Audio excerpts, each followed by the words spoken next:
and welcome. I am Anne from AnnieandEverything.com, here to talk about all things homeschooling high school. So maybe you've had this conversation with one of your kids. I know that I have. Not all of mine have I had this conversation with, but several of them. So I know that it is a common thing that perhaps you've dealt with. You tell your kid, hey, I need you to do this right now. And they say to you, you know, Mom, I was actually about to do that, but now because you told me to do it, I don't want to do it anymore. And actually, you know what? If truth be told, I have been on the other side of that conversation with my husband, where I'm like, no, it takes all the fun of it now that you've told me I have to do it. So maybe we can relate to this from our teens. And you know what? There are several things that will kill your teen's motivation. And I want to discuss those today because sometimes it's not all their fault. We tend to get really down on them for not being willing to do what we expect them to do. But there are also some ways that we set the situation up for them to lose motivation. Let's talk about the things that kill your teen's motivation today. You know, every teen is going to be different as always, but these are pretty common across the board. And you know where I got them from? My own experience homeschooling 5 teens, only one is left to graduate, but also that one that's left to graduate, I had a great conversation with her in the car one day. She was doing the driving, so I could take notes, and I asked her specifically, what are some things that sap your motivation? And she brought several things up. The ones I'm bringing to you today are the ones that I think are going to be the most common, and that maybe by fixing some of these, you can help your teen be set up for better success. So one of the first things my girl brought up, and I do have strong feelings about this one myself, is that exhaustion can really kill motivation for a teen. We often think that we need to get our teen up by a certain hour of the day or to bed by a certain hour of the night, and that's not their time clock. And so they can, over time, develop exhaustion.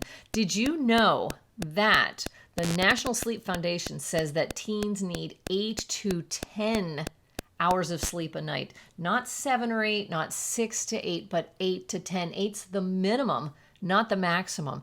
Their bodies are growing and changing so fast. We've all heard stories about the kid who grows 4 inches in one summer. And in addition to this, their emotions are so strong right now, and that saps their energy as well, just trying to keep those under control or even not under control, as the case may be. They are dealing with a lot of physical and emotional things that do drain their energy. And when they're exhausted, they're not going to want to do much of anything productive. They're going to want to sit and veg. How do you feel when you're exhausted? What do you want to do when you're exhausted? Is it easy to keep pushing through? No, it's not. And we're old enough now to have learned that pushing through is usually the better way to go. They haven't had that trial and error experience yet. And our telling them is not necessarily going to provide that for them. Let's set them up for success by letting them have enough sleep. So how is that going to happen? One, my huge recommendation is to let them determine their sleep schedule within reason. But what I'm saying is don't try to get them up early in the morning. Don't make them set an alarm. Let them determine when they're ready to get out of bed. That also means letting them determine when they're ready to go to sleep. Some teens, actually a lot of teens, are better in the evening than they are in the morning. So they might be working on schoolwork in their room until late at night. And that's what's better for them. Remember that if a teen is going to sleep at 2 a.m., then that would mean 10 hours of sleep would put them waking up at noon. Something to remember, that noon is not a horrible thing if they're setting their sleep time or their bedtime at 2 a.m. Now, again, I did say within reason, so you might be thinking, 2 a.m., that's crazy. I am not letting my teens stay up that late. That is fine. If they go to bed at midnight, they still are going to need to sleep many days until 10 a.m. But here's the thing. Maybe they're the type who does better in the evening. And when you're telling them to go to bed at 10 p.m. or even 11 p.m., you are causing them to waste the best hours of their day, the most productive hours of their day. And maybe they're tossing and turning in bed, and then you're getting them up the next morning. But no, they did not get the rest that you think they are just because their lights are out by 10 p.m. Consult with your teen. Let them try determining their sleep schedule and their best productivity time of the day, and see if that doesn't help boost their motivation. Here's another thing that can sap their energy, and that is being too involved, too active. Teens need downtime just like we all do. Are they running from activity to activity, or schoolwork to chores to activity to church to practice to work, and never having a chance to just veg? Are we expecting them to be productive every single moment of the day? This is going to drain their energy as well. They need downtime to play, to veg. My kids like to talk about how they need to hamster sometimes. It's become a verb in our house. To hamster means to go in their room and lay on their bed and do really nothing much at all, to get away from people, to be in quiet solitude and just completely veg. Does your teen need time to do that? I think most teens do. And if they're not getting it, that's going to sap their energy, and it's going to bring about exhaustion and a lack of motivation. If allowing them to extend their sleep time, or if cutting back on some of their activities is not helping, if they are still exhausted, it might be a good idea to go get some blood work done. We did that for my teen. It turned out she had really low iron. And once she got some iron supplementation going, her energy levels were able to pick up a little bit. When your teen feels like they are slogging through the exhaustion mud each and every day, they're not going to have a successful time doing schoolwork or anything else. So if that's a continuing problem, even after you've let them determine their own schedule, then maybe a trip to the doctor is in order. Okay, the second thing that will kill your teen's motivation is environment. Are they being distracted? Are you forcing them to work in the family situation, in the common areas? Are you giving them enough time to work in solitude? Are you not allowing them to have music? You know what? It's interesting that music is not considered a distraction to a teen.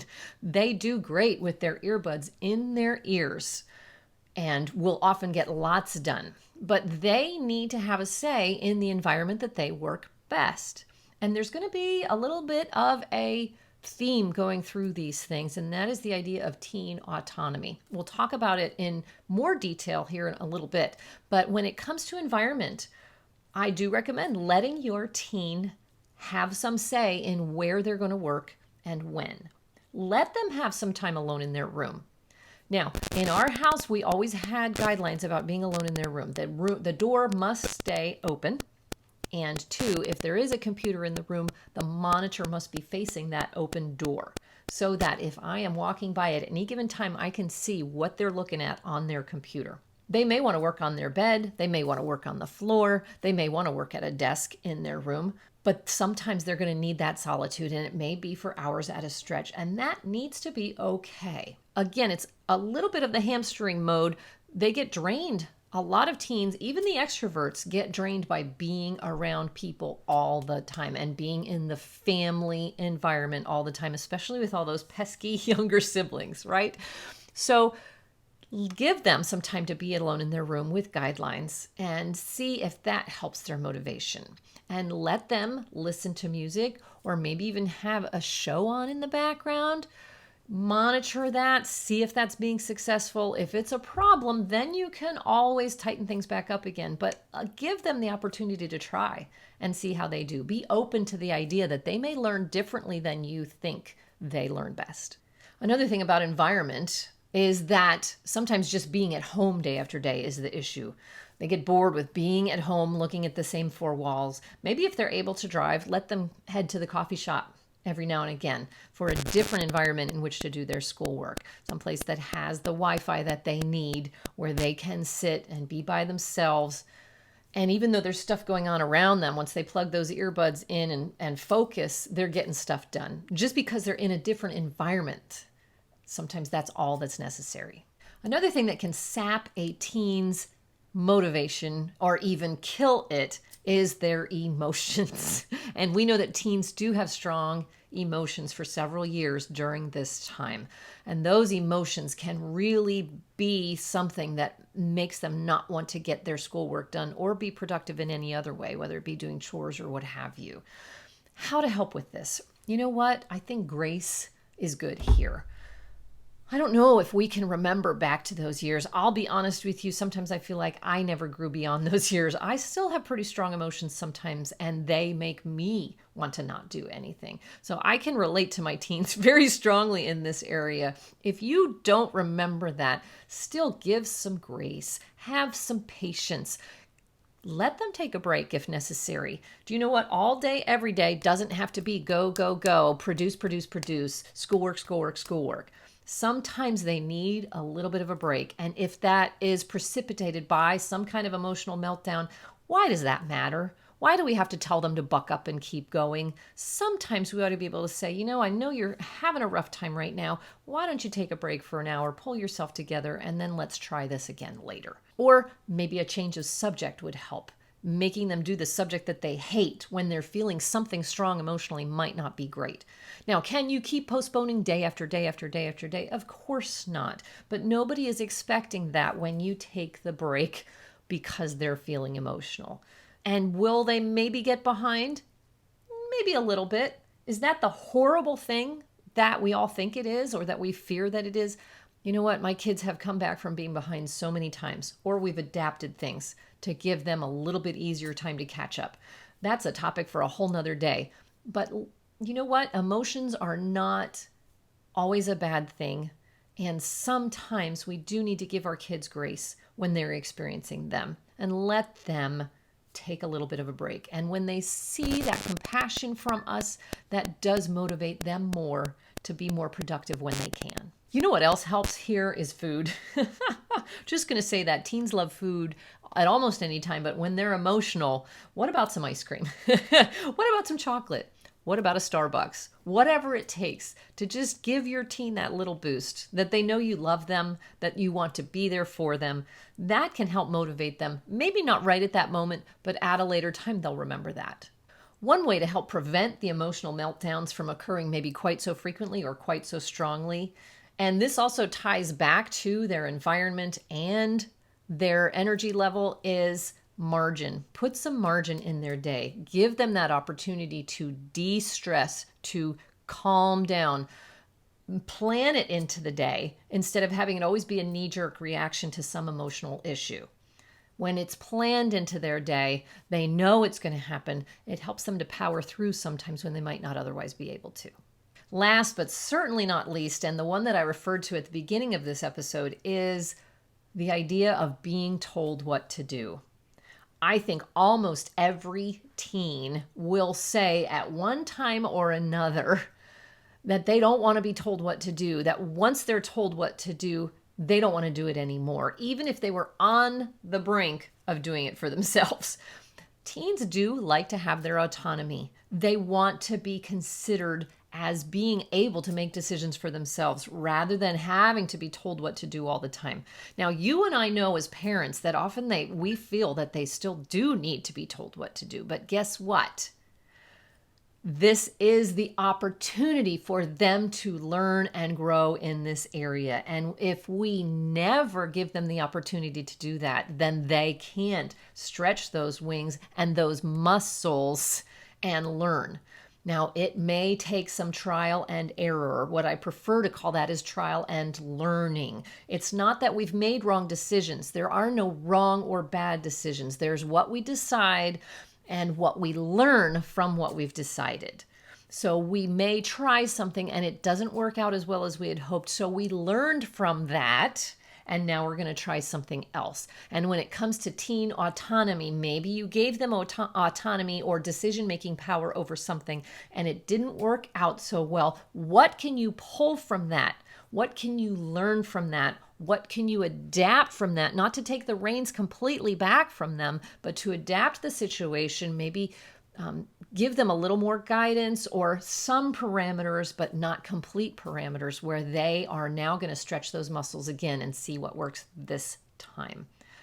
I think teens should have the ability to decide their schedule, their daily schedule. We already referred to them having autonomy over their sleep schedule. What about what they're going to work on when, how long they're going to work on stuff?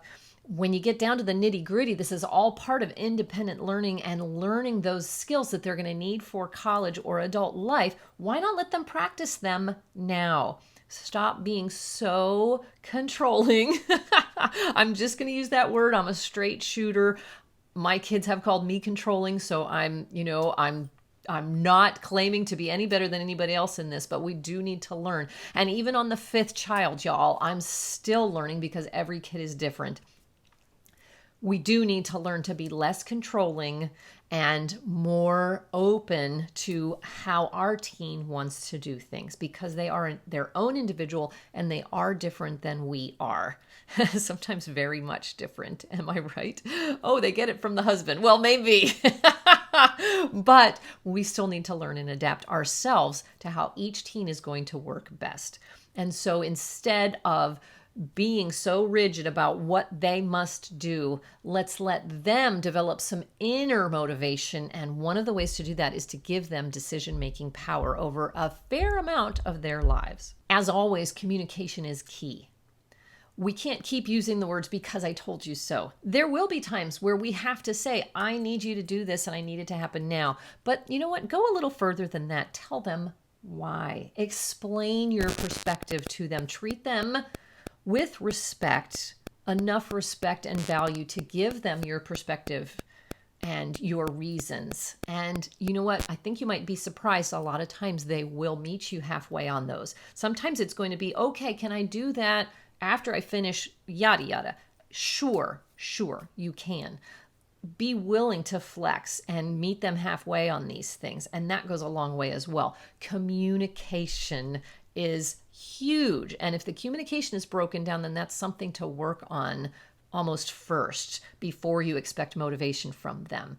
But even when the relationship is pretty decent, and between parents and teens, there's going to be seasons of up and down and days that are horrible and days that are much better. This is all very normal. Just keep pressing on through. Be patient. Show love. Don't give them back the disrespect that they give to you. Just keep making it clear that you are there for them. Topic for another day. But if you are able to communicate with them, then it's a great opportunity to explain things more from your perspective. Hey, if you don't finish this college application tonight, then we're running into some timeline difficulties as far as getting scholarships or whatever. Explain it to them. And I don't want that for you because I love you and I want what's best for you. Can you get this done tonight? And if not, then when do you think you can get it done? Communicate. Here's one way to help with that autonomy issue and yet get some accountability going as well. And this works great with teens if you can work it in even a little bit, and that is outside accountability. Sign them up for something that is outside of your home, whether it be a sport or whether it be a class, online class, or maybe you're going to go to a co-op, a local co-op where some other teacher is teaching your kid some subject, or even dual enrollment is an option here where your kid has to follow somebody else's timeline, not just mom's, where your kid has to follow a syllabus and be ready to turn assignments in, take tests, get graded by somebody else. This is huge in helping your teen develop a little bit more diligence and responsibility. Now, it may be that they let everything else go to pot, and I get that. Again, we're talking baby steps here. If you can see that they are able to do it for even one outside source, then there's hope, right? And we can continue to work on it within the home as well. So, 4 things that kill a teen's motivation. energy level or exhaustion, environment, emotions, and this last one is not an E, being told what to do. In many ways, you've probably already seen how you can change things in these areas and help boost your kids' motivation. There is a whole nother topic about what really does boost a teen's motivation, but if we can adapt or fix the things that are killing their motivation, then that's going to go a long way towards helping this homeschooling process move forward. So I hope this has been helpful for you. Definitely check out the show notes for links to relevant materials. Definitely take the opportunity to subscribe to my newsletter. I've also got a couple of books that may be helpful in this situation, and I'll be speaking at the Great Homeschool Conferences throughout the year of 2021. So if there's one near you, please definitely stop in and say hello. As always, I'm here to say homeschooling high school may not always be easy, but it doesn't have to be that hard. Hopefully these tips today will help make that burden just a little bit lighter for you. Have a great day.